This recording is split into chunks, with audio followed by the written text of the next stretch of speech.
This episode of the Nerf Herder Council is brought to you by Audible. Visit audibletrial.com/NHC for your 30-day trial and a free audiobook download.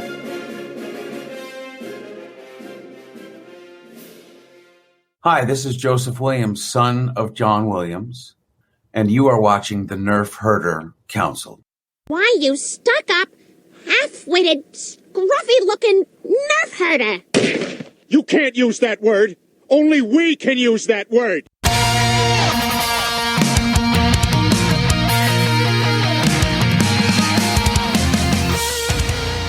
You're tuned in to the Nerf Herder Council, your source for Star Wars opinion, conversation, and debate. Featuring your hosts, JT. Stormtrooper armor deflects everything except Orback hooves. They're like a horse version of Thomas the Tank Engine. AJ. Yeah, Rebels is a lot like our show, where we think we have a good idea and then it just fails in execution. Steve. The vacuum of space does crazy things to your beehole out there, man.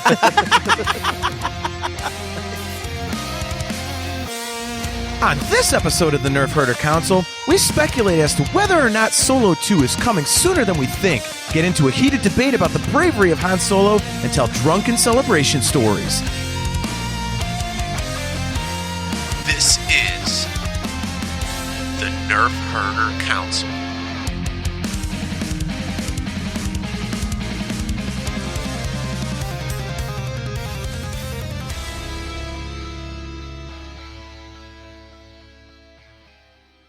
What is up, everybody? Welcome to another episode of the Nerf Herder Council. I am your host, JT.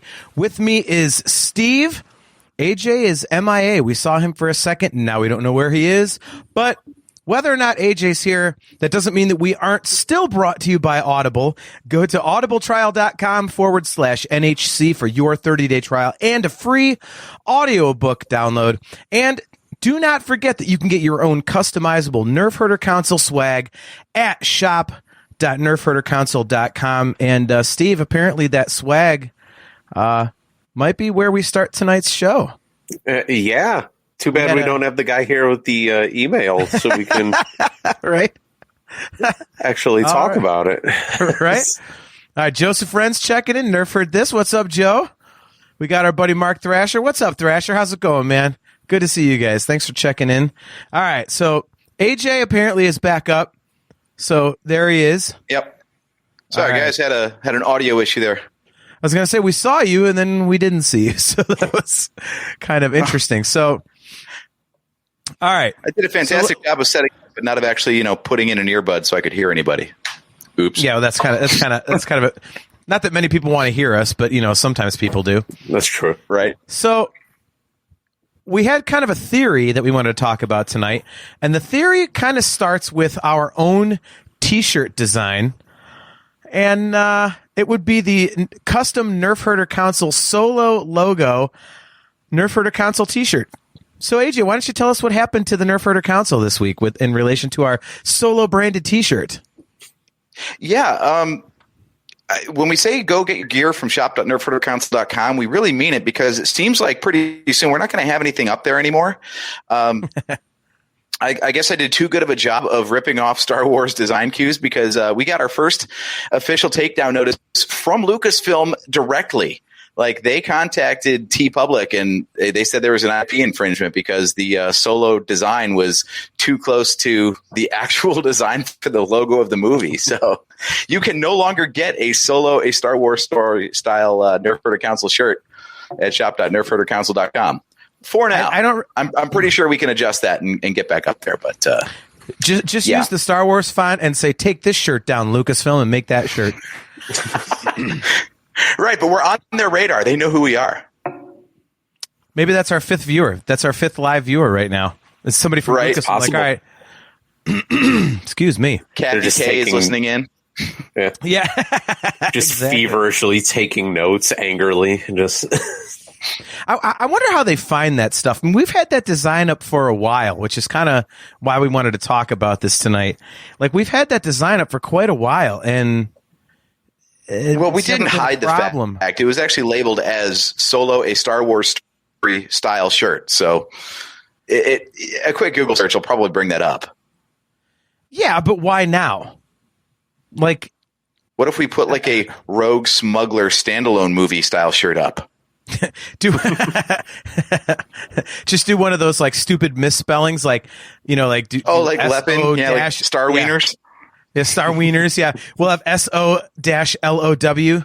That's our shirt, our solo T-shirt. So we'll do that. Like, yeah, I don't understand. Like, how do they find this crap? Like, is it actually somebody's job to go rooting around the internet, be like, oh, that's ours. You can't do that. You can't do that. Probably. There's just somebody that sits there and scours the internet on a regular basis trying to find ways to make sure that they get every penny they're owed. Right. I think Mark Thrasher nailed it. People are always complimenting me on my T-shirt I got from you guys. Maybe you're too good. I think that's exactly it. Yeah, we'll go with that. Yeah, exactly. AJ did the design. I have that radio voice to pimp out the site. Go to shop.nerfherdercouncil.com for your customizable Nerf Herder Council swag. And they got jealous. Mm-hmm. So they can always hire us, though. I mean, so that's there's true. that. That's very true. See there, Joseph Wren. What if you CGI the shirt over another shirt? It worked in The Mandalorian. He's right. We could do that. We definitely could do that. So the shirt is like a very stupid topic, but it is funny because we got an email from Lucasfilm. How many people out there can say that? It doesn't matter what it says. Doesn't matter what it says. But we got an email from Lucasfilm, and based on some stuff that we have seen online recently, we kind of started thinking, is Solo 2 maybe starting to become more of a reality than, anyone is letting on? Because if they start nitpicking us over a dumb T-shirt design, then, there's different announcements that have been out there. So AJ, you kind of put two and two together on a few things. So why don't you start us off? It's interesting that the Watchdogs finally found us, because it seems like around the same time that we got our T-shirt taken down, Make Solo 2 Happen started making waves on Twitter again. I know that was a big thing, a year or two ago. Yeah, pretty much as soon as HBO and Warner Brothers greenlit the Snyder Cut, everyone was like, "Oh my God, we can get Solo 2 happening! Then let's do it." But it resurged lately, and that combined with the T-shirt getting taken down, and then spoiler alert for anyone who's a reader of the comics. I won't tell anyone to tune out because no one's listening anyway. But we just be talking to ourselves. But Kira pops up. Hit? Yeah, they're doing this big crossover event in the comics right now. They've got 5 concurrent running series, and they're all doing this crossover called War of the Bounty Hunters. And it takes place between Empire Strikes Back and Return of the Jedi, and it tells the story of what happened to Han in Carbonite between the two movies. Apparently, Boba Fett didn't just leave Bespin and show up at Jabba's palace. There's a whole bunch of crap that happened in between where people were trying to steal him from Boba. So at the end of the first issue, Kira pops up again, and Crimson Dawn has apparently been gone for 15 years by this point in the timeline. So they're resurrecting old Solo characters at the same time this Twitter hashtag starts trending again, at the same time our T-shirt gets taken down. And I'm thinking, maybe there's something going on over at Lucasfilm about the Solo stories. I think our T-shirt is obviously the catalyst. Let's just not, Yeah. It's not the comic books. It's not the movie. It's our T-shirt. They saw the sales numbers. They're like, we can't lose. All 4 of them. Yeah. Print that money. Making it rain. It's kind of funny because I didn't really notice the correlation until you had brought it up when we were texting about, this the other day. And it is kind of interesting. It does seem like things might be lining up. We know that, next year Celebration probably is going to be about Rogue Squadron, because unless something has changed, that's the movie for December 2022. But after that, we don't really know much. And so maybe that's something that we're going to get some information on between now and next May. And maybe this is exactly what it is. They're starting, the very beginnings of Solo 2, and we're going to get, the movie that we all wanted to see, or maybe it's going to be like a Disney Plus program. I don't know. But yeah, it is kind of ironic. All kidding aside, like, we're not very big. And so for us to have a t-shirt design taken down is pretty stupid. So that does seem kind of sketchy, especially when you combine it with the fact, the hashtag getting around and, all of a sudden these characters kind of recurring and stuff like that. So, yeah, maybe they just let it fly for a while because Solo didn't mean anything to them, but if they need to start marketing things again soon, then they gotta start doing damage control on idiots like us using that logo. Wouldn't it be ironic if this was a bit of damage control? Like, Solo bombed at the box office because of a supposed backlash from people who didn't like Last Jedi. So they were like boycotting Star Wars. And then Rise of Skywalker comes out and people hate that so much that now they're like, you know what? Solo wasn't so bad. Yeah, it's true. It's exactly how it happened. It's like sympathy pains. Yeah. Right? Yeah, I don't know. Well, like all the hate on the prequels until the sequels came out and everyone's like, well, in hindsight, I think the prequels are pretty good. Like people who just didn't like Disney Star Wars, all of a sudden they love 1, 2, and 3. Like, okay. Right. Well, like Mark Thrasher said, Last Jedi was so great. He's right. It was so great. Mm-hmm. That was a phenomenal movie. Mark is very on point tonight. Yeah, he nailed that one. He's wrong about Force Awakens, but he's right about The Last Jedi. So there you go. So, yeah, it's going to be interesting to see what they do with it for sure. And I think you probably, well, not probably, you really do make a good point about, extra love for the movie, considering the fact that, the backlash against the Rise of Skywalker. People probably do go back and look at that now and say, and let's be honest, there was already that underground thing that's like getting bigger and bigger. People going, oh my God, I never watched this before, but now I did, and it's awesome. So I think when you have that and you couple it with, how divisive the Rise of Skywalker was, that's a pretty good 1-2 punch to give a movie some momentum. So, they've had success with The Mandalorian. Everyone's excited for Kenobi. They're excited for the Andor series.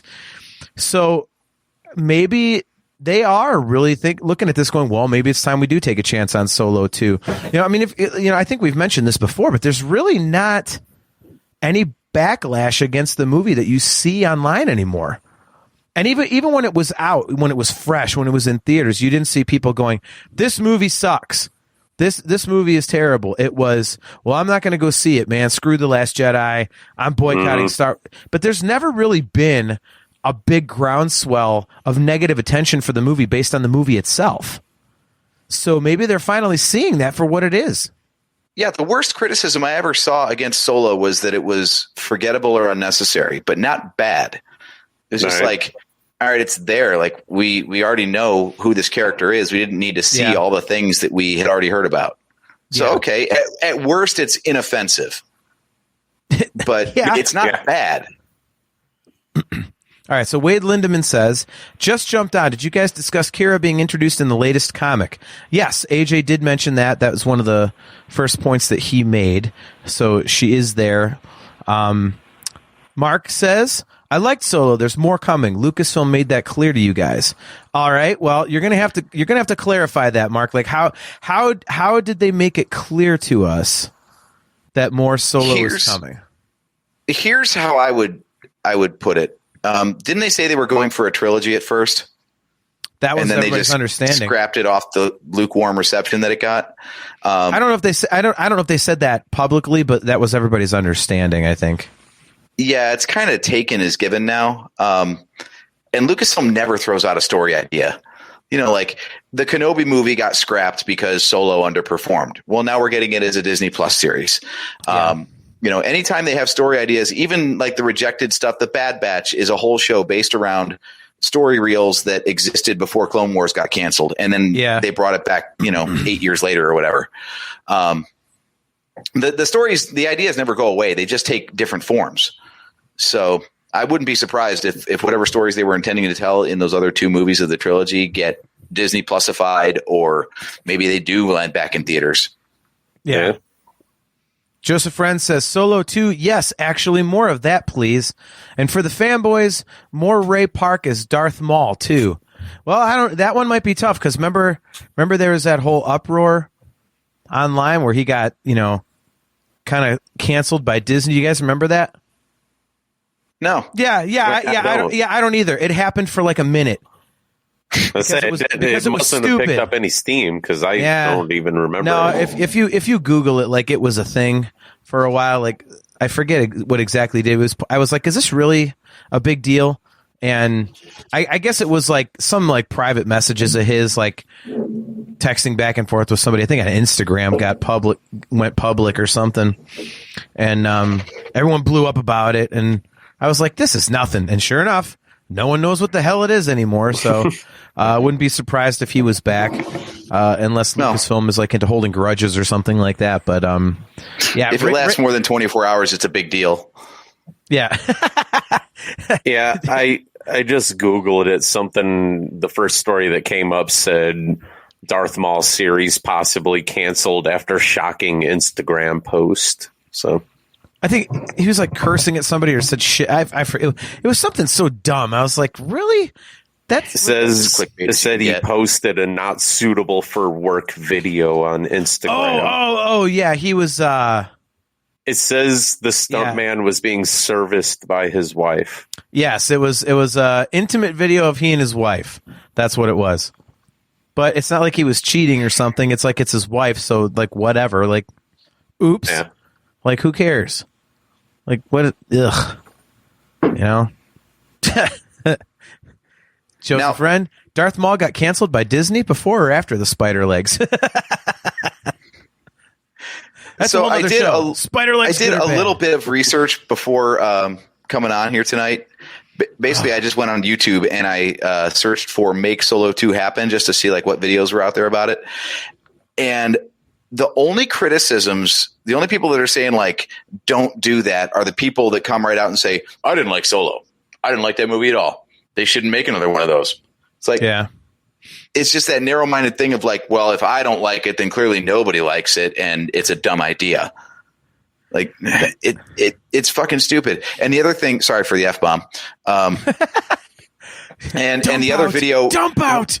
Yeah, right. The other rant was, we put Darth Maul at the end. It's such fan service. Like, yes and no. Like, if you don't watch the Clone Wars, then it's a total surprise that he's even there.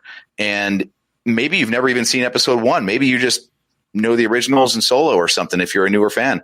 And this, how badass is Darth Maul as a character, like look-wise? Yeah. If he's the big reveal and you don't know who that character is before you've seen Solo, holy crap, don't you want to know more about that guy? Yeah. You'd think.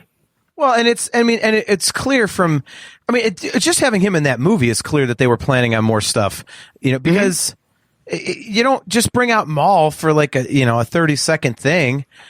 Make all the episode 1 jokes you want, but you don't just bring him back and then say, okay, we're done with this. Like, no, that's something you do with like Walrus Man, or the 2 dudes from the like Ponda Baba and Dr. Evazan in Rogue One. Yeah. That's how you do that.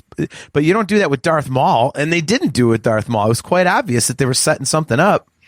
So, oh my God, I'm so excited about this. Like, I don't know what to think about it because I don't want to get my hopes up, but I was one of those people that kind of went into the Solo movie going, yeah, we don't need this, but who cares? It's awesome. It's Han Solo. It's the greatest movie character in history, Like, so I'm into it. And then by the time the movie was done, especially with that tease at the end with Darth Maul and stuff, I was like, oh my God, this can go to so many awesome places, So, and to have it just like die on the vine like that, I was like, shit. So now I'm like, yeah, let's get this going. Mm-hmm. Mark Thrasher makes another good point. Just like his good point about The Force Awakens being great. The Last Jedi being great. The Force Awakens was not great. he says, plus young Lando was in there. That needs to be explored. So much material to work with. I mean, that right there is a perfect point. That's yet more that you can, and you know, they're doing a Lando series. So now basically, I mean, you could have had, you know, Wade Lindemann. Yeah, they set up Maul giving Kira a nice talking to. Well, I think we can extrapolate out from the comic that something happened to Maul and Kira's still around. So the talking to may not have ever happened. I just wonder what he was intimating with that lightsaber hilt. Yeah. Yeah. Well, let's not get. If we go down that rabbit hole, we're just in trouble. So we're gonna leave that alone. Because if we go down that rabbit hole, it turns into a normal show. See, the one thing we got in this whole thing, the original concept for this show was like we were going to like fanfic Solo 2, right? Like, what would we want to see in a sequel? Yeah. The more I think about it, and the way we've just covered everything, I think Solo himself is like the least interesting part. That's the one thing that a sequel would have going against it, is we don't really need to see where Han and Chewie go next. We kind of know. Okay. Well, until AJ can shut his whore mouth. When AJ can start acting like an adult again and not be rude and offensive to me, he can come back. Sorry, man, I had to. I'll wait. I got a beer. I got more beer besides this. I'm not going to say I agree, but I kind of understand what he's saying, because we know Han's story going into the original trilogy. So it's like, you kind of want to know what the hell's going on with everybody else now. Right. We were talking about, wouldn't it be cool to see Lando? Wouldn't it be cool to see what happened to Kira? What about Crimson Dawn? What about Enfys Nest? Like, no one's going like, what about Solo? Where does he go next? Like, he's allegedly going to work for Jabba now. That's the big job on Tatooine for a gangster that he talked about. Well, we know what happens to Enfys Nest. She ends up in the MCU and gets killed by Captain America. She's a flag smasher. Yeah. All right. So we don't need her story anymore either. So we just kind of need Solo 2 is a Kira movie now, because we know what happens to Lando. We know what happens to Han. Enfys Nest goes to the MCU. So now we really just want a movie about Kira, apparently. Yeah. That when you phrase it like that, you jerk. Now. Well, shit. Hashtag fuck Solo 2. We ruined it. We have 21 minutes. We ruined it. Let's get that trending. There we go. Damn it. There. All right, fine. Well, on that note, we'll close up shop. Thanks for checking out another episode. All right. So if we're going to fanfic this, let's fanfic it, but you guys in the comments and stuff like that, you guys play along here. Let's see what we can come up with. So is everybody in agreement they would have to have Boba Fett? I don't think so. Although I've never been the biggest Boba Fett fan, so I'm probably not the one to ask. He should be in it somewhere. Like, where did it get written in that there was this big, long-standing beef between Han Solo and Boba Fett? In Solo 2, as we're discussing. Duh. Man, pay attention. Yeah. Act like you just got here. Yeah, I mean, but I think this is like the perfect ground to explain that. You know, and the comics obviously are starting to do that. I mean, Steve, AJ, and I were joking about the comics that it's like, we were like, okay, well, you know, at the beginning of this comic series, Han is in carbonite. And at the end of the comic series, in Return of the Jedi, Han is in carbonite. So we're like, what, is every issue going to be like it's going to be like wrestling. It's going to be like title changes where it just ends up back with the original guy after like 12 title changes. Yeah. You know, basically it's going to be apparently like the next issue. There's an issue with the carbon unit or something, and he starts to thaw out. So Boba Fett has to like stop off somewhere. So there's like, oh my God, he might get out of his carbonite. So, all right, well, but you know, Star Wars is good at this though. Star Wars is really good at telling stories when you already know the outcome and still making it interesting. Like, we all said that going into Rogue One, right? We're like, we know they get the Death Star plans, so what are they going to tell us that we don't already know? A lot, as it turns out. 2.5 hours of awesomeness. Right. I think that's where Solo it faces an uphill battle because the movie itself in general is kind of like a comic book in that respect, you know? Like comic books tend to work in like the periphery or like fill in the gaps between the movies. And that's basically what Solo did. Solo just took like little bits that were mentioned in movies and then put them on the screen for you to see instead of in a comic book for you to read. Yeah. Well, and I think a lot of people who aren't fans of the comics and that type of story, they're just looking at the movie going like, why did we need this? See, Star Wars has never been about what you need. It's like what you want to see. Like, you know, in the prequels, did you need giant, 50 Jedi lightsaber fights? No. But was it awesome? Yeah. Like, the battle in the Geonosian arena, like that's cool. I mean, shit, dude. All right, let's see here. Wade Lindemann says, it's all about the coaxium. No boba isn't necessary. Mandalorian gave us lots of Fett. Okay, now, so Wade, are you saying that you would not be into, the backstory between Han and Boba? Because I think that's, exactly what you would talk about, because it's something... Joseph Friend. JT, did you need midichlorians? You always got to bring up the midichlorians and space whales. Damn you, Joe. See, going to what Wade said, it's funny he brought up the coaxium because I was actually thinking about how I wouldn't want the coaxium in there. I figured just make him a spice runner and yeah, you go would with think that. so. Like get rid of the coaxium, replace it with spice because they've already talked about that and have that, like you said, you get a little bit of the boba, so you get some backstory on that, get some backstory on him and Jabba, because obviously they had a relationship going into episode 4, so getting a little detail on that wouldn't be horrible. Yeah. I just think it's one of those things that, I mean, it really is unexplored. So at least it's fertile, storytelling ground. Mm-hmm. That you don't know. I mean, AJ, you proved the point. Like, we don't even know why there's all this hatred. Well, that's a perfect thing for them to explain. It's like, Rogue One as the example. Like, okay, we know they got the Death Star plans. Do we need to know what happened between? Well, yeah, because all we understood between, episode 4 and episode 3 was the Empire is huge and powerful and they kick everybody's ass. So how the heck did the rebellion defeat them to get these plans? Like, so apparently we did need that. So yeah, I think that'd be something interesting to explore. And AJ, you bring up a really good point. We've discussed it several times on the show, but, Lucasfilm does a really good job of taking stuff that we already know and spreading it out into a larger story that makes a lot of sense. And you come to find out, yeah, I really wanted to know that. And this could be another one of those perfect examples of that, that backstory and, for example, another backstory. I think this one's a little obvious, but it's, if you're going to go Boba, you got to go to the next obvious one. Weaver says it would be cool to see Jabba on the big screen again, only if they can get the damn voice right. That was my little non sequitur in there. I wonder if they would go back to puppet Jabba or use CGI. Yeah, I think tying Jabba the Hutt in would be awesome. That would definitely be fan service because that's something you really don't need to know. Jabba was kind of a one-off character. It was like, hey, it's a big fat slug. He had history with Han Solo. I mean, you could explain the history, but other than that, it's not really a need for it.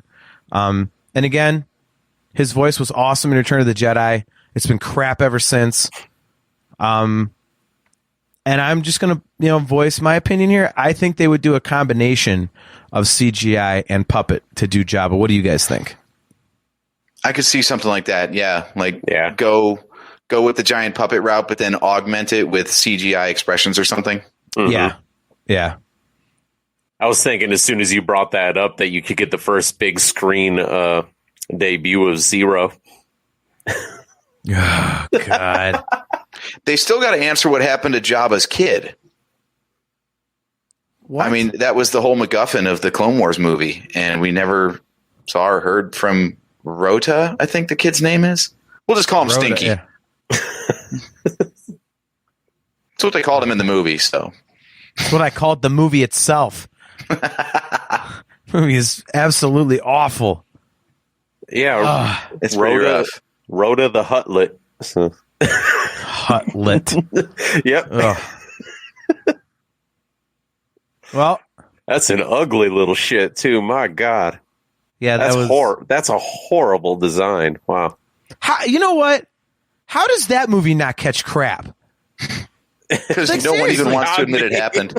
Like, seriously, like people crap on The Last Jedi, they'll crap on The Rise of Skywalker, they'll crap on the prequels, but God forbid anybody say anything about frickin' the Clone Wars movie. It's like Rebels. Like, no one will come out and dump on it. It's like, what the hell is that? Do those movies have pictures of somebody like touching kids or something that, like, what the hell?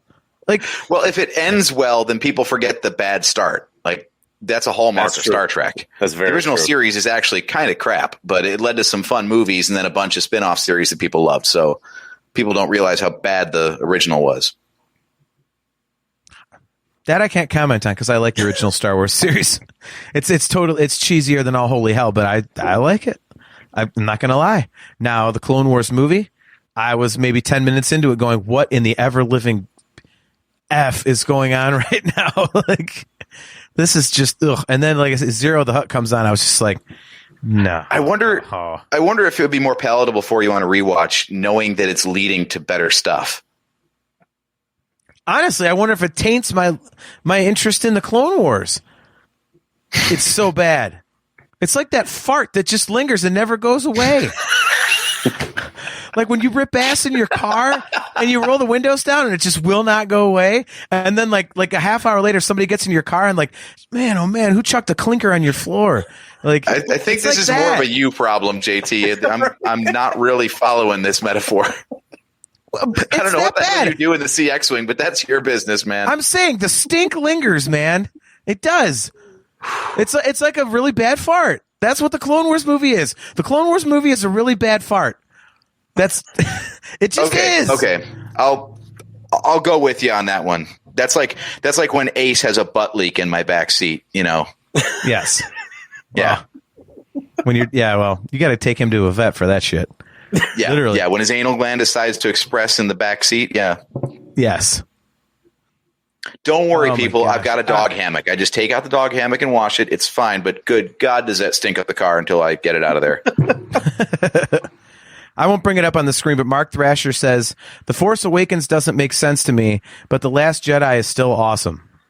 So, thanks for that. Yeah, he made a That's couple awesome. typos in there. I think he's a little dyslexic, but that's Yeah, all right. I think so too. All right, so Joseph Wren asks, is it a better story if Boba Fett is just someone Han fears because of his reputation? Do they need to have a history between the two of them? Personally, for me, that's an easy one to answer. I say, hell yeah, because if it's just, oh no, like I'm afraid of him because he's Boba Fett. Like, first of all, Han Solo is not a bitch like that, so he doesn't get afraid of people. Number two, if there's really no point to them having this history, then it kind of makes it silly. It's just like Boba Fett just has a hair up his ass. It's like, so what's the point? And even if it's something as small as, Boba's been on the cusp of catching him like 6 or 7 times and missed every time. So that's why he's got, and Han may not even know he was that close to being caught. Like, but Boba Fett just kept missing him. And that's why he's pissed off at Han Solo. Like, at least, even that is a little bit of backstory, and that would flesh it out as opposed to just being, two guys who happen to know each other and like, oh crap, it's Boba Fett for no reason. Mm-hmm. So I would say that's important. I don't know. It feels like the dots are pretty well connected. Like, if they both just work for Jabba, so Han knows who Boba is just by always crossing paths, so he knows the dude is a badass to be feared. Then he actually does get caught in Empire Strikes Back by Boba Fett. So when he just gets thawed out in Return of the Jedi, and then his reaction is Boba Fett, where? Like, wouldn't you be scared shitless too? Yeah, but again, I think that's crap, and here's why. Everybody who talks about, This should be a new segment. Well, John thinks it's crap, and here's why. well, like all the people that complain about the Han and Greedo shooting scene, like saying that, Greedo shooting first or whatever, like changes Han's character or something. I mean, doing this, like, with Han Solo just being afraid of Boba Fett, that changes his character. And so I don't understand how, if one's bad, the other one isn't. You know, if Greedo shot first, that makes Han Solo a different character or whatever. Like, and you know that's unacceptable. But you know, if Han Solo is all of a sudden just afraid of Boba Fett, that's okay. Like that character change is fine. That is absolute lunacy to me. I mean, seriously, what would you think if it was just Han Solo running away? Like Brave Sir Robin from Monty Python and the Holy Grail. Like just running away from frickin' Boba Fett. Wouldn't you be like, since when is Han Solo a bitch? Like, what is that? I think you have a different idea of who Han Solo is. Like, he's always a guy who throws himself into a situation haphazardly and gets in way over his head. That doesn't mean he's not afraid. Brave. He's not brave at all, man. At the Death Star, he went charging down a hallway and then turned tail and ran. See, George Osborne, what's up, buddy? He says, I fully agree with JT on the Han Boba stuff. See? I'm right. There is no disputing this. Han Solo is not afraid, okay? That is totally not his character. He is not afraid. Rathtar scene in Force Awakens. He's not afraid of Rathars. He's smart. What movie were you watching? They're murderous giant beasts. That is not even the same. What kind of a dumb point is that? What do you mean? That's like being like, he's not afraid. He wasn't standing there in the hallway like blasting down Rathars. He was running for his goddamn life. Because he's smart. Dude, a surfer is not afraid of other surfers, but he goes under the water and there's a great white and he's going to shit his pants. I'm talking. Jeez, oh man, why? What is with you tonight? What is with you tonight? You are not making any sense. Han is not brave. He's stupid. He's stupid and lucky. That's who he is. Hovering over the remove button while typing up an ad for a third podcast host for the Nerf Herder Council because someone can't mind his manners. Han definitely is brave. How is he not brave? When was he brave? When was he brave? When was he not? I gave you a few examples of when he wasn't. You haven't given me a single one where he was. All right, before we get it, Steve, what side of the fence do you fall on this? I don't even know. I'm enjoying this argument right now, honestly. Come on, classic Han line. Never tell me the odds. Another one from Force Awakens. I don't ask that question until I've tried it. Doesn't that take bravery to just run into the situation like that? No, he's haphazard. He's not brave. Bravery is considering it and going, I'm doing it anyway. He freely admits he doesn't think things through. Because he's brave enough to just do it. That's self-confidence. That's coyones. That's stones, man. Yeah, look at the George Osborne. He shot at Vader. Okay, so there's one. There you go. I would say he was brave when Luke crawled up his shit when he was getting ready to leave, and then the Falcon shows back up like 5 minutes later during the Death Star run or whatever the fuck. That was his face turn, yeah. Yeah, like, so that would be bravery because he knew what he was getting into and came back anyways. Well, there's one. Yeah, that's actually a good one. But remember, he didn't want to like go rescue Leia at all. Luke had to be like, you can get paid, man. You can get a lot of money. And even after that, when he found out how hard it was, he's like, screw this, man. Steve just said it.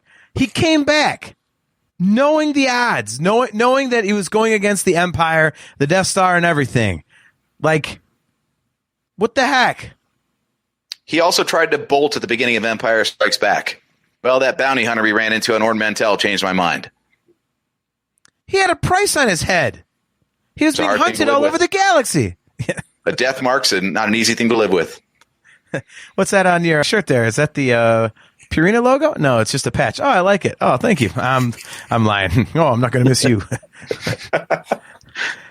But seriously, he tried to bolt on the entire rebellion because he's like, yeah, I got to go pay Jabba.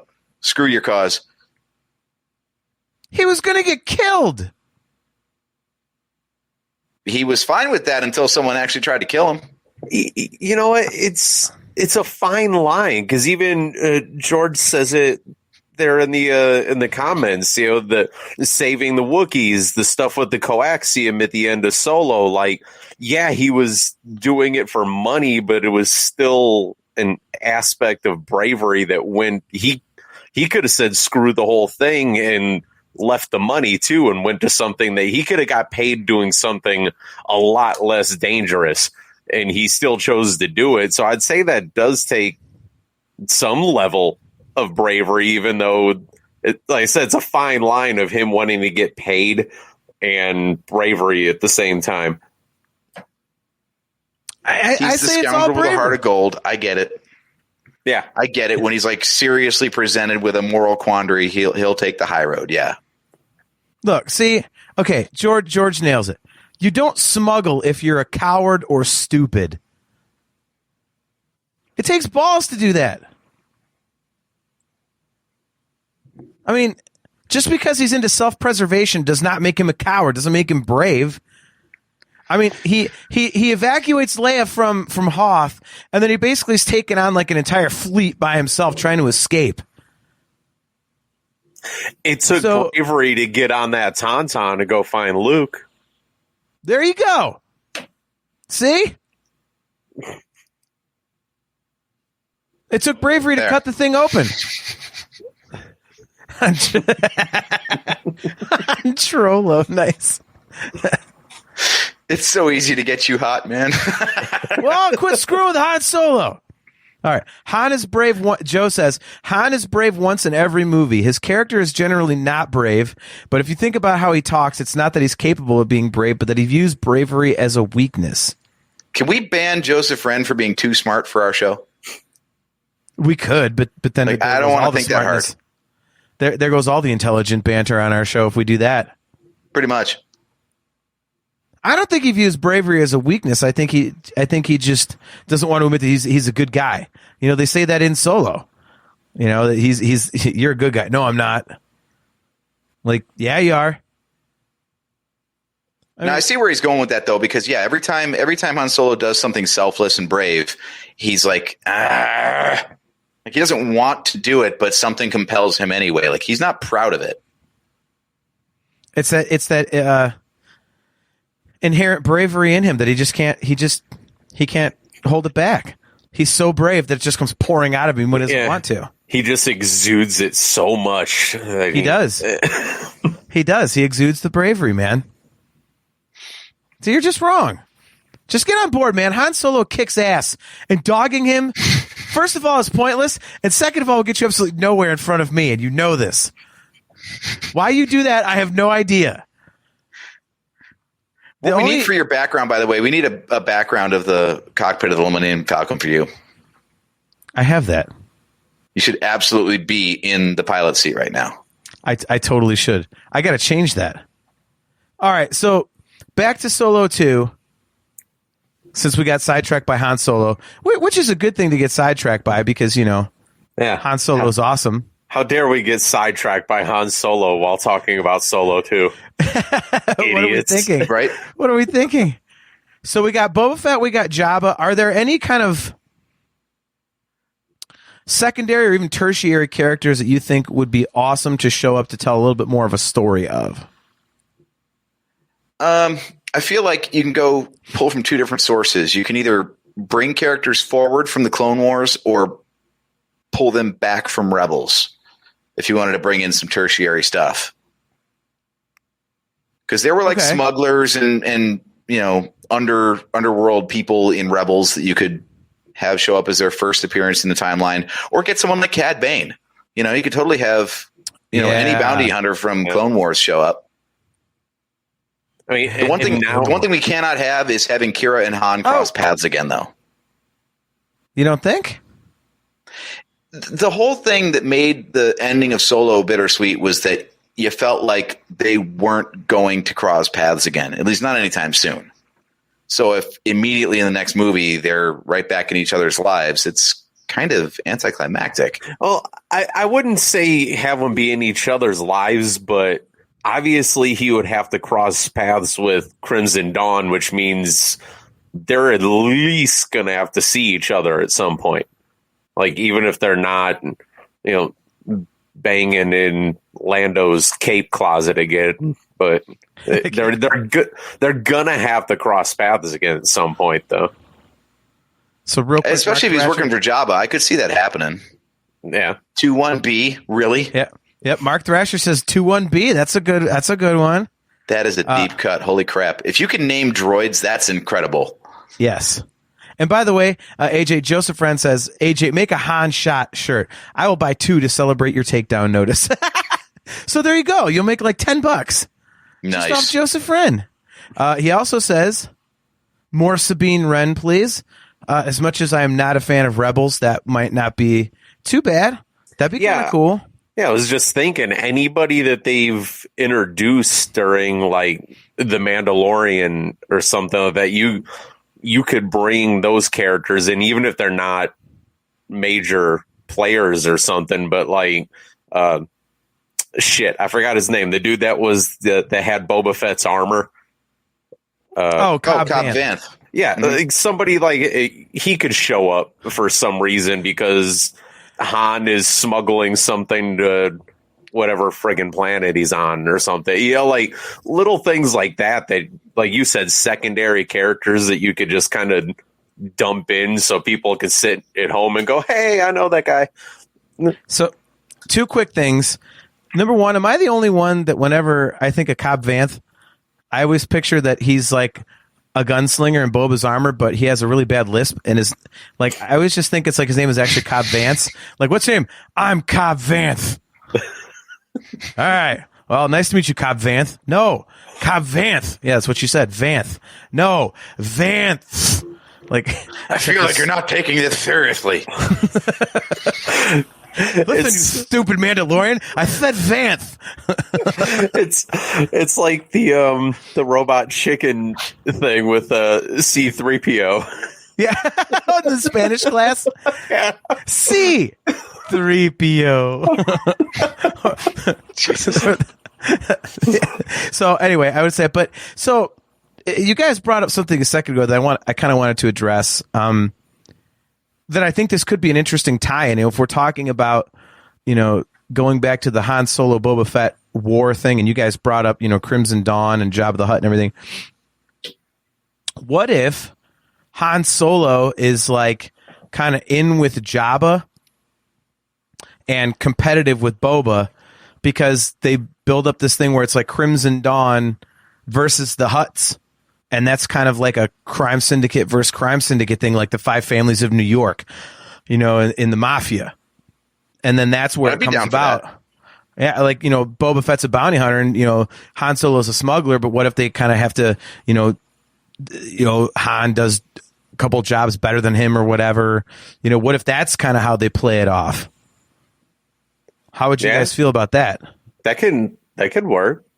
They cross paths because Han is trying to smuggle something from someone that is getting hunted by Boba Fett.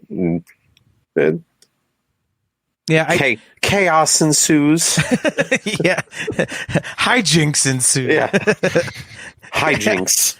Yeah, see, Weaver hijinks. Yeah, Cobb Vanth hijinks. Weaver says, now that would be cool. Crime syndicates at war. I think as I'm thinking about it, that actually kind of makes a lot of sense from a story standpoint. Because if you think about it, it's like you would want to bring Boba Fett and Jabba the Hutt into the Solo 2 storyline, but to just shoehorn them in there because that they have ties to Han Solo, you got to do it in a cool way. Mm-hmm. And you would assume that, the whole warring crime syndicate thing would, that makes sense. So that would actually be some way to explain it on a level that would make it make sense instead of, Han Solo's just out flying the Millennium Falcon. He's like, well, I gotta take a dump, shitter's full. Let me go empty it. Oh, we're over Tatooine, and that's how he ends up on Tatooine, like for no effing good reason. Like, so, it's like, oh, look, I'm on Tatooine. Oh, look at that big slug. Ooh, Mandalorian guy. And off we go. Like, it's a much cooler way to do that. So then because we never hear the name in the original trilogy with Kira, you could have Boba kill her, and that's why Han has a fear of Boba Fett when Episode 4 rolls around. And it also explains why nobody wants to talk about her because it's a sore subject for Han or something. Yeah, but the comic book says she's alive after Empire Strikes Back. Oh, really? Okay. So I wasn't sure what the time frame was of the comic. Yeah. All right. Never mind then. Yeah. All right. George Osborne says they could always do something where they work together on something. Like if you've ever seen Boondock Saints, it could be like Rocco and the Hitman. That's a good idea, but I can't think of exactly what it is, but haven't they kind of done that already in Star Wars? Wasn't there stuff in Clone Wars like that, AJ, with like Asajj Ventress and somebody else that was it her and Obi-Wan that had teamed up for something, or who was it, or was it Anakin or? They had to do that once just because it was like it ended up being like those two against Darth Maul and Savage Opress. It was just. It's like in wrestling where, two people are pissed at you, so you get a partner of your choosing for the tag team match. Right. Yeah. So that's all it was. It's like Ventress was on like the half baby face turn, but never quite went through. Yeah. On the fence. Yeah. Yeah, it was just one of those enemy of my enemy is my friend kind of things. Yeah. I like the earlier suggestion of a live action Cad Bane somehow. That's coming at some point. It's got to. That character is too popular. Yeah. I mean, that's something we should talk about on a future episode, is like the coolest underexplored characters in Star Wars right now, because Cad Bane is way up on that list. Mm-hmm. And they had stories for him in Clone Wars that they never developed. He was supposed to kind of like raise or mentor Boba Fett, after Jango died. So I mean, we saw that at Celebration. They had footage. They had like animatics for an episode or two. So, yeah, no, I think Cad Bane would be an awesome addition to that. Mm-hmm. If for no other reason than to get him into the live action stuff, so you can. What about something from Fallen Order? Can we pull from Fallen Order to get some story ideas here? Yeah, we can, because it's about the same time frame. Yeah, we can pull from anywhere. I'm just wondering, like, what story threads are in there that you could like pull over and make sense for Han Solo to have a part in. Because he's in Episode 4, he doesn't believe in the Force. Like, he's never seen anything like that. So you got to keep him away from any Jedi stuff. Mm-hmm. See, this is fun though. This is like what the story group actually does. Is like brainstorms and ideates. Just throw all kinds of crazy stuff at the wall. Who cares? At least we're trying. Unlike Twitter, that story sucks. What would you do? Crickets. The one thing I was thinking about with Solo's story arc, though, the whole reason he was compelling was because he was like a scoundrel. He worked for a gangster when they first met him. Like, he didn't have morals or scruples that they could see. It's like the Anakin problem. Like, Han in the Solo movie started out as a good guy, well-intentioned, dealt a raw deal, and he did like heroic things to try to like save Kira and get a better life for themselves and stuff. And then he just kind of like fell into the life of smuggling because everything he was working towards was taken away. Yeah. So we know he's kind of like a piece of crap when Episode 4 rolls around. So the fact that he's already still showing signs of being a good person at the end of Solo says he's only going to go down from there until the next point we see him. Yeah. So is there really are we just going to see him get screwed over some more? You would have to assume that it's kind of like the prequels where, what you're getting with Anakin. Episode 1, he's like an idealistic little boy. And then it's like, as he gets older and older, you see him sliding down that path, to turning into Vader, and knowing where Han Solo ends up, just like completely, sarcastic and just, selfish and all that kind of stuff. And he just turns into a curmudgeon. Like, yeah, it's just him. Like, yeah. I mean, you'd have to do that. Yeah, he basically just gave up trying to be a good person because it was easier to be a smuggler. Mm-hmm. Yeah. And I mean, I think, knowing what we know from Solo, you'd have to assume that basically at some point, like some falling out with Kira would have something to do with it. Mm-hmm. All right, George Osborne says, getting screwed over is kind of Han's bread and butter, to be honest. Yeah, like on this show where my brother can't keep his mouth shut about how awesome he is. Or disputing how awesome he is, I should say. I can't shut up about how awesome he is. He gets screwed over on this show. Yeah. All right, so now we get to play a variation of F, Marry, Kill. We've got the slate of God. Well, we've got the slate of Star Wars projects for the next like 2 or 3 years, right? Okay. It's pretty full. We got like 10 or 11 shows, and we got a movie coming out. So, if you want Solo 2 to happen, which hasn't been announced, what do you cut? Rangers of the New Republic. Done. No more Cara Dune for you, huh? It doesn't exist as it is. Well, actually, yeah, they've got an opening in their schedule now because I think they haven't officially canceled the show yet, have they? I thought they did. It's on hold or something? Yeah, It'll probably just go away. They won't even announce it. Yeah. Man, let me Okay, look so at the without slate an of shows. obvious hole in the schedule like that, like knowing you've got the Acolyte and the Bad Batch is already out, and the Obi-Wan series and the Cassian series and the Lando series, what else is coming out? I'm looking it up right now. Okay, so God, there's so much stuff. The Mandalorian, Rangers of the New Republic, Ahsoka, Andor, Kenobi, Bad Batch, Visions, Lando, The Acolyte, A Droid Story, and Rogue Squadron. And Book of Boba Fett. Yeah, that's not on. Yeah, for some reason that's not on this graphic. Odd. I got it. Willow. Yeah, that's an answer to a question nobody asked. It's really popular. I can't really fault them for that. I mean, people are really into that movie. I never can't. was. Yeah, I can't be a hypocrite and say it shouldn't come out just because I don't like it. Let's see. I don't know. While he's thinking about it, you guys know me, so it's not that hard for me to pull. It would either be the Andor series or Book of Boba Fett. Oh my God! All right, AJ. If it meant Solo 2, I could live without one of those two. Oh my God! F you. So instead of post Jedi Boba Fett, you want Solo 2. Yeah, I don't like Boba Fett that much, so. Oh, you poser. See, I love this, Steve. Now we can team up on him because I will totally agree that I think Boba Fett is an overexposed character. Between all of his Clone Wars time and all the original trilogy stuff and the comic books and Book of Boba Fett and The Mandalorian.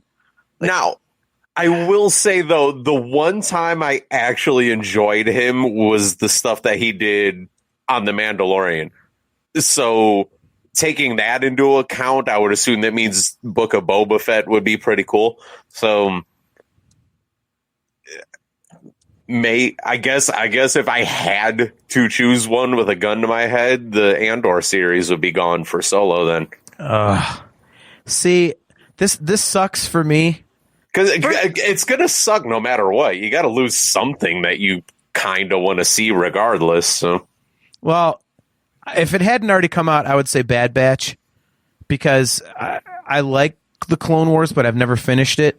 It just, for something about it, just never fully grabbed me in. I watch them like, oh, this is good.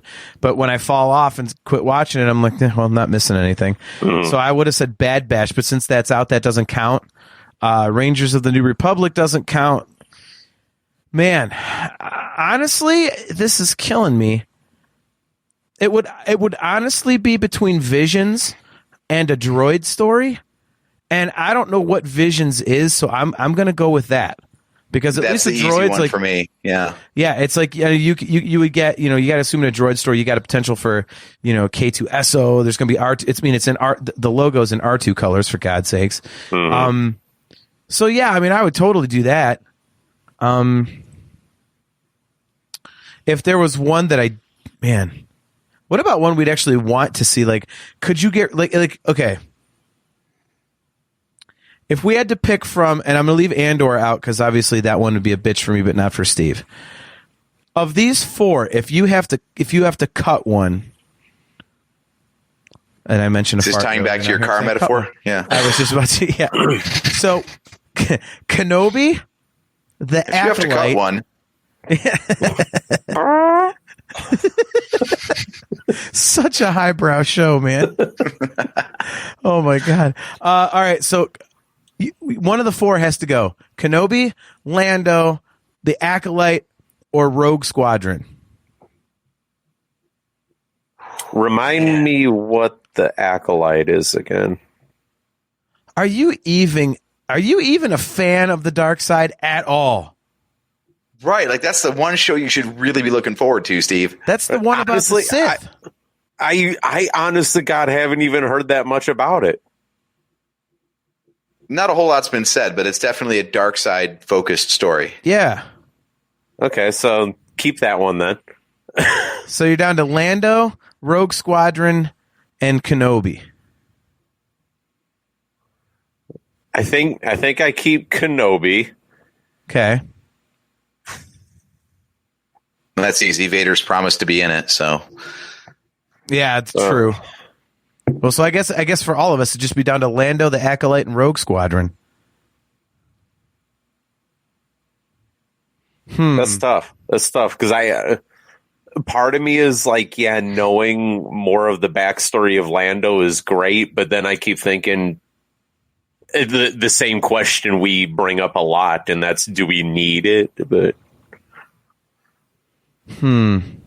you know what? Lando's close enough to a main character that I think that would make more sense. Okay. So I guess process of elimination would dump Rogue Squadron then. All right. So you dump Rogue Squadron and keep the Acolyte and Lando. Well, all right. What about you, AJ? it's between Lando or Rogue Squadron for me. Not knowing much about either one, I don't know. I was never like that big of a Lando fan, but that also sounds really intriguing because I have no idea what to expect. I'm gonna have to say Rogue Squadron. I hate to kill the one movie on the slate, especially because I think Solo 2, the story ideas would work better in a series than a movie anyway. Okay, but yeah, as far as the stories I'd like to see, I'd rather see Solo 2 than Rogue Squadron. But this is also coming from somebody who has no idea what Rogue Squadron was back in the Legends days. Well, I'm keeping Rogue Squadron because it has the word rogue in the title. And the last time they put out something with the word rogue in the title, it was absolutely freaking amazing. So Rogue Squadron's just going to be Top Gun, but with X-Wings. And now I'm really keeping it. All right. Red 5 requesting a flyby. That's a negative, Ghost Rider. Negative Skywalker. The pattern is full. We're going to see space volleyball. Yeah, exactly. The song's going to be sung in Huttese. Choo-cha, hoo-da-da-doo-ka-hoo. Oh, choo-da. Cheap Trick has to sing Mighty Wings, but in like, in Wookiee. Who's going to be the squadron leader though? That's drinking the blue milk as Luke does the buzzes the tower anyway. Yeah. God damn it, Skywalker! Gosh darn Bantha Poodoo. Can we get a Size Noodles cover of the Pat Benatar song? It's so good.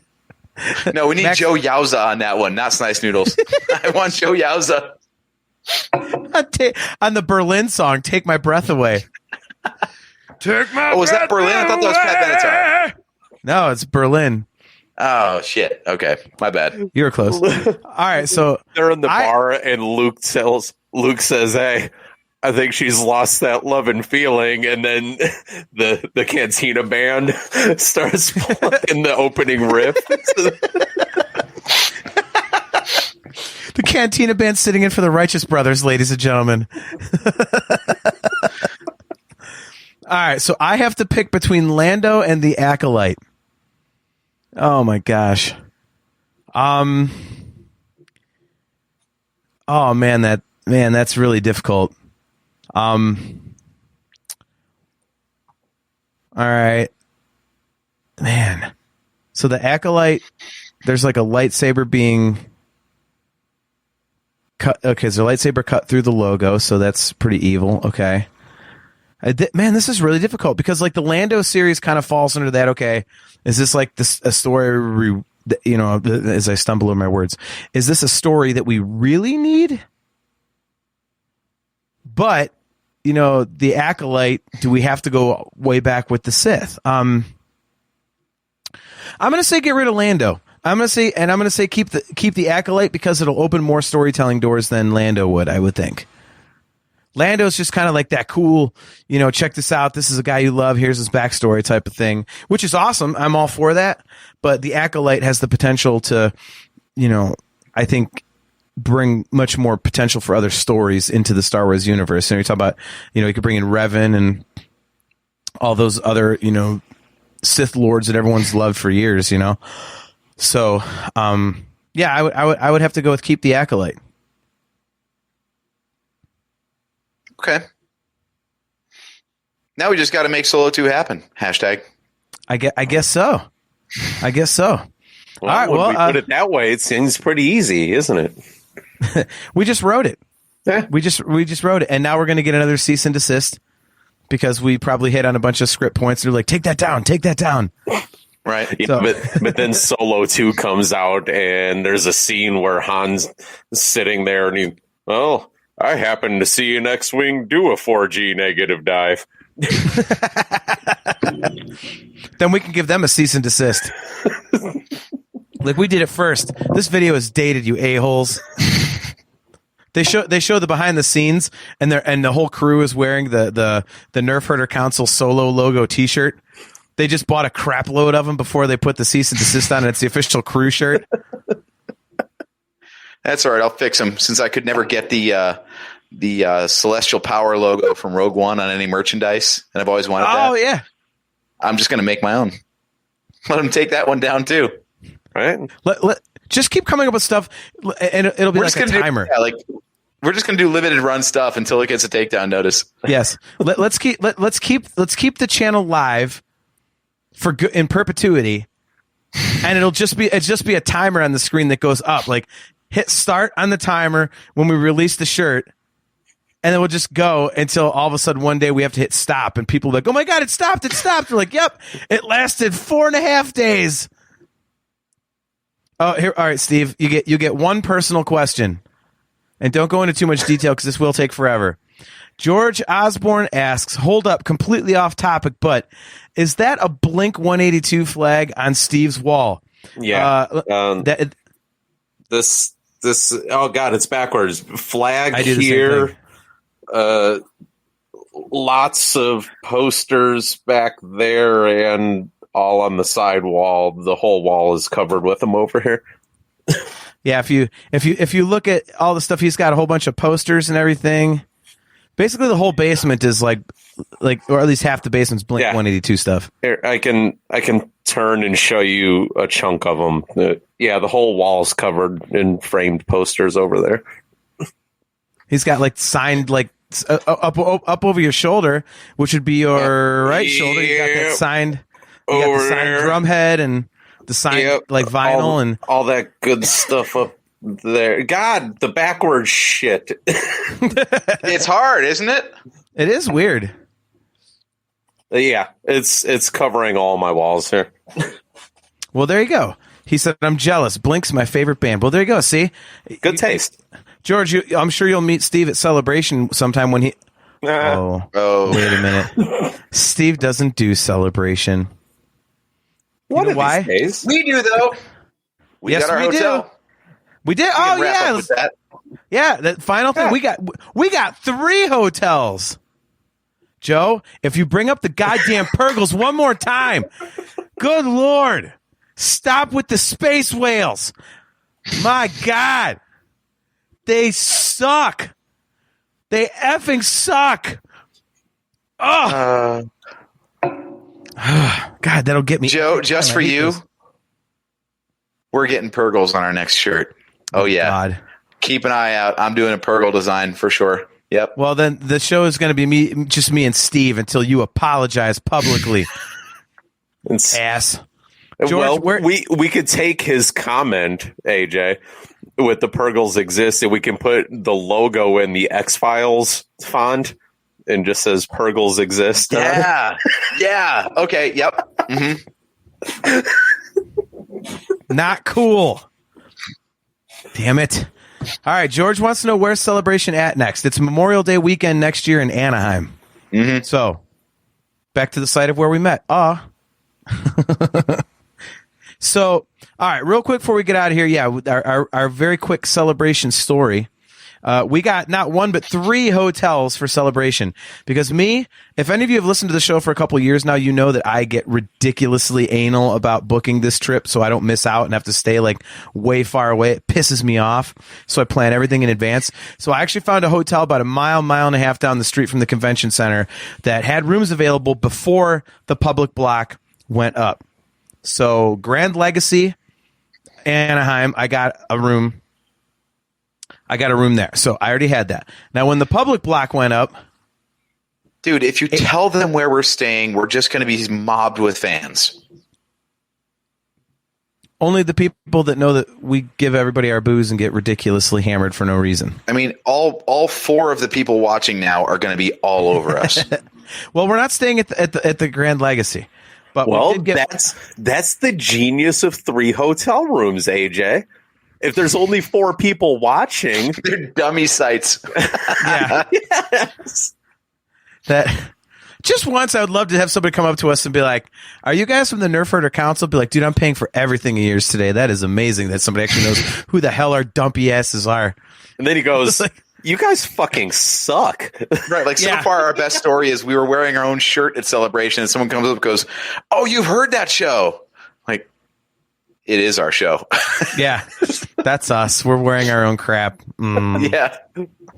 Although we are on video now, so at least people know what the hell we look like. That's true.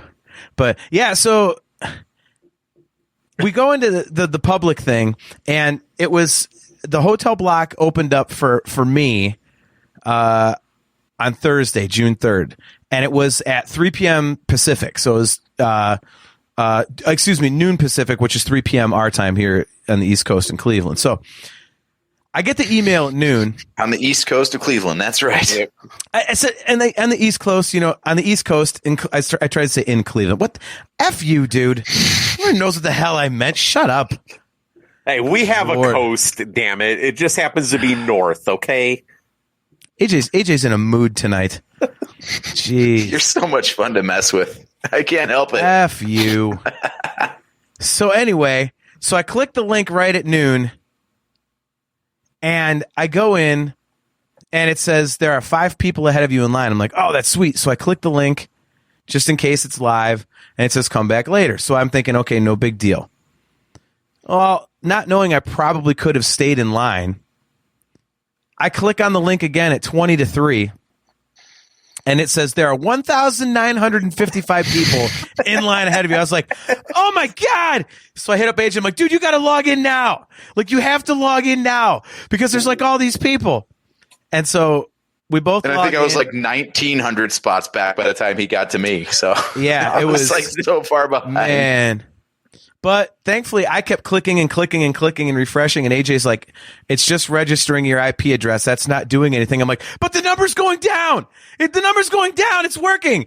And I know he's right, but in my head, the number's going down, so it's working. So I don't want to hear about the tech crap. The number's going down. The page even says you can close the browser and not lose your place in line. That's not how it works with me and computers, dude. If I did that, my whole computer would crash.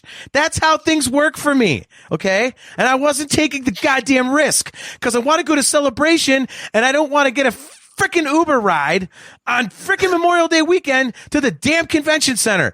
I want to be like a 60-second walk. So the long story short, I get in. And there's one of the 3 closest hotels still available. So I click it, and I can't figure out where the hell the booking button is. So I'm starting to panic at my desk. I'm smashing the mouse and keyboard, and I'm like, I'm like making this noise at work at my desk, going, like, Dude, people are like, what the hell is wrong with you? I know exactly what you're talking about. You remember back in the day when we had to get like all of our concert tickets off of like Ticketmaster, and you get that 5-minute countdown. Yes, that, like, exactly. Your tickets are only held, and you're like panicking trying to put your address and your credit card number in until that thing hits fucking 0. Yeah. Dude, they used to do that with the Celebration rooms. Like, you would get in there and you'd fill out all your stuff in like 30 seconds and you'd hit enter for oh, I'm sorry, these rooms have already been taken. Like, what the crap good is this then? Like, you gotta hold the goddamn things for at least 60 seconds. So thankfully they didn't do that this time. So I went in and out, in and out, in and out, in and out, and the thing was still available. And finally I got it to work. So I got the hotel room. And then AJ got the hotel across the street from it, and it was much cheaper. But it's also a 1-star, and the one I got is a 4.5-star. So we're spending a little bit extra so we don't stay in a rat-infested shithole. Right. Which I just got closest. I just went by geography, man. Yeah. And let's be clear, AJ and I don't care if it's a rat-infested shithole. The only reason we don't want to stay there is because we stock the room with our own food to save money, and we don't want roaches running off with our turkey and lettuce. If it was just us for the place to sleep and hold our booze in the fridge, we wouldn't give a crap. Because we're at Celebration. We're right across the street from Celebration. There's probably not even any wall sconces in the hallway to hide pizza in.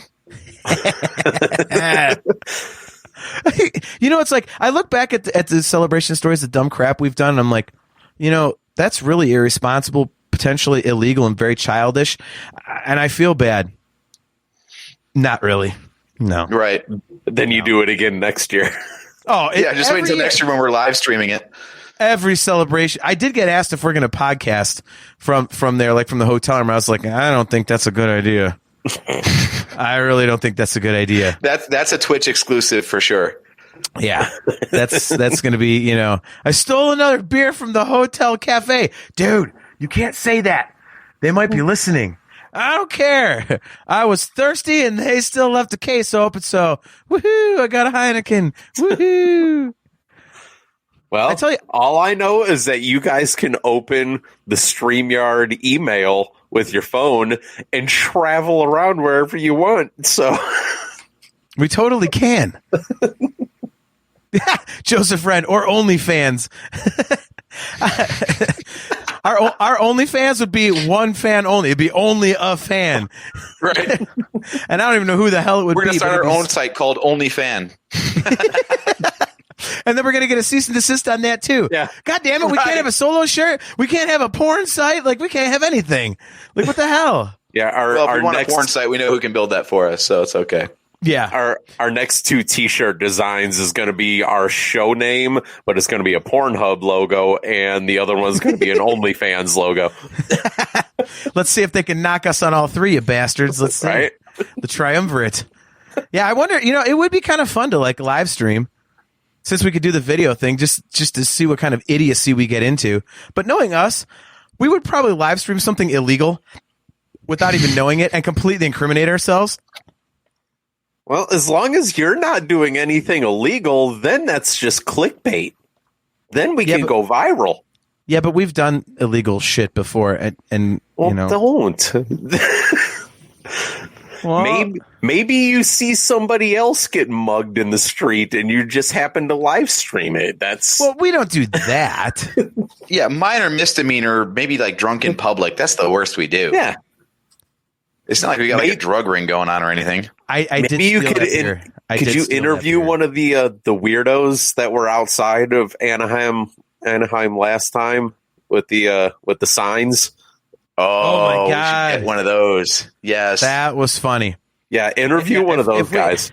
If we see that, we're going live for sure. Oh yeah, If that's that awesome. happens again, yeah. Yeah. George is right. We met George in Anaheim in 15. He's like, we crash parties at Celebration. Yes, we do. Yes, we do. And we bring sandwiches to wait in line for 3D screenings of Revenge of the Sith. And we smuggle in what look like water bottles, but they're actually filled with vodka to 3D screenings of Revenge of the Sith. What else do we do? Like I said, I stole a Heineken from the hotel cafe because I just decided I hadn't had enough beer, so I needed that 40 that they were selling in the chilled case when they were closed. So I did that. We deconstructed a pizza and left it in pieces all around the hotel, the floor of our hotel. We were shooting 3-pointers into the light fixture with the sausage. God damn, we're stupid. Oh man. Yeah, we've done some really, really, really dumb crap.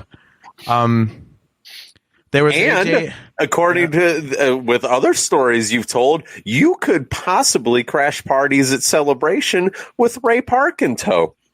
We could. I got Ray Park hammered, and he got me hammered as well.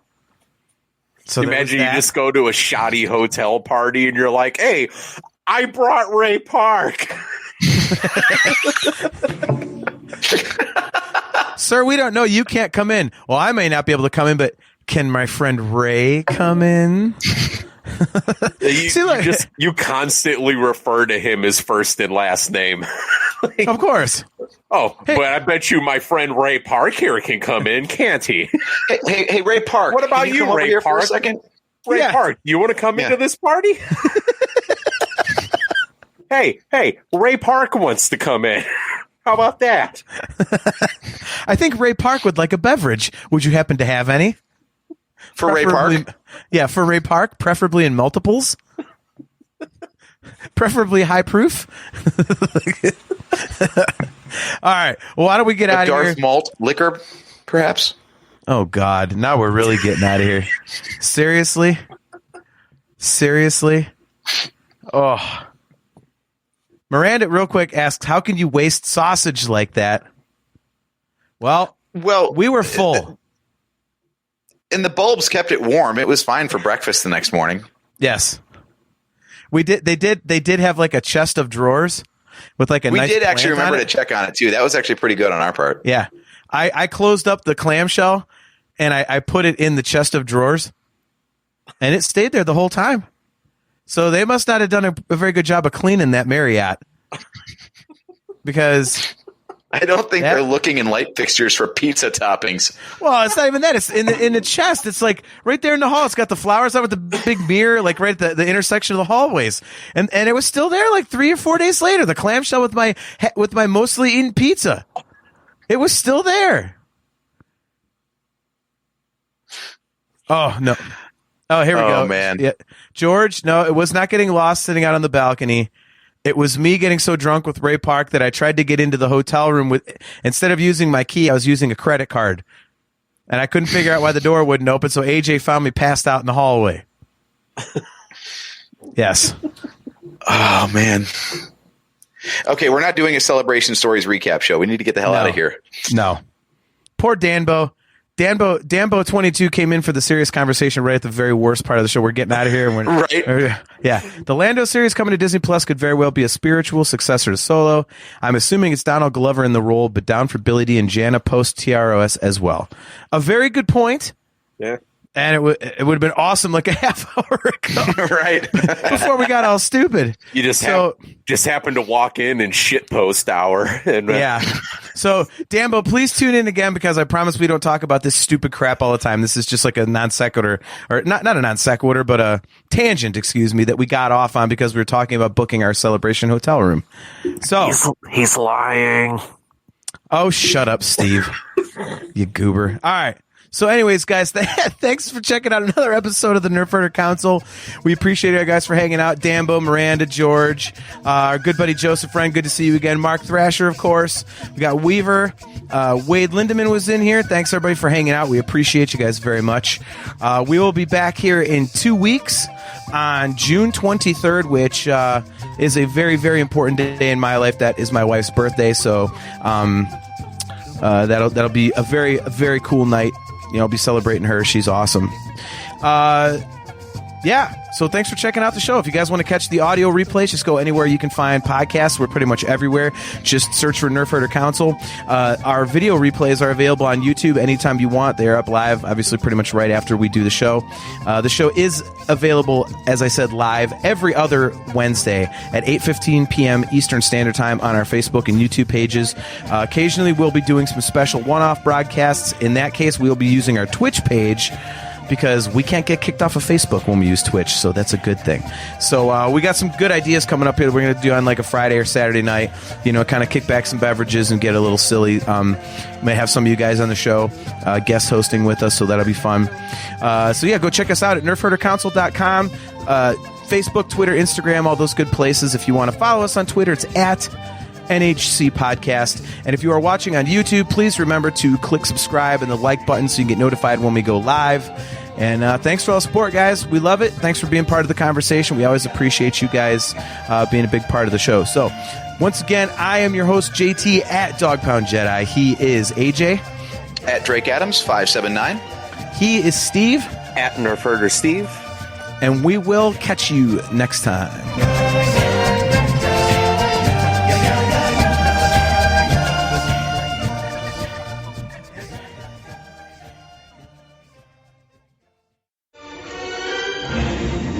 Bucket of bolts is never gonna get us past that blockade. This bucket's got a few surprises left in her. Plus, me and Chewie are on it. Ain't that right, Chewie? Hell yeah, you my Nerf herder. You my Nerf herder.